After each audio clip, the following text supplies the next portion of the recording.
Având codul intern XA30, Toyota avea să fabrice modelul RAV4 sau Vanguard, cum se mai numește acesta, în Japonia. Mașina din imagine este a treia generație a acestui model și a fost în fabricație între 2005 și 2012. Piața japoneză avea însă să se mai bucure de producția sa încă 4 ani în plus, așadar, pentru aceștia, încetarea producției avea să vină în mai 2016. Modelul însă avea să fie fabricat în continuare până în zilele noastre și avea să ajungă chiar la a șasea sa generație. Mașina avea să fie asamblată în Canada, în China și evident în Japonia. Automobilul aparține clasei SUV și este o mașină care are 5 uși în compunere. La fel ca și în cazul oricărei mașini aparținând acestei clase, pare una mare, dar acest lucru se datorează în special înălțimii totale și a gardei la sol ceva mai importante. Astfel, mașina are o înălțime de 1,7 metri, adică una importantă. Privind însă la celelalte valori de dimensiune, 4,4-4,6 metri lungime și aproape 1,9 metri lățime, înțelegem că autovehiculul nu este unul așa de impozant. Fiind construită în anii în care reglementările de mediu nu erau așa de opresive, mașina a beneficiat de motorizări adecvate caroseriei sale. Astfel, puteai găsi pe RAV4 motoare începând de la 2 litri cu 4 cilindri în linie, până la 2,4 și 2,5 litri.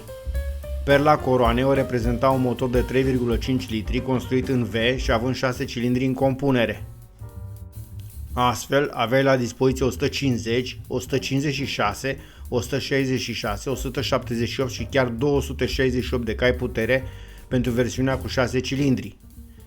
Pentru o funcționare eficientă, toate motoarele aveau alocate sisteme VVT, sisteme ce variau timpii de deschidere pentru supape.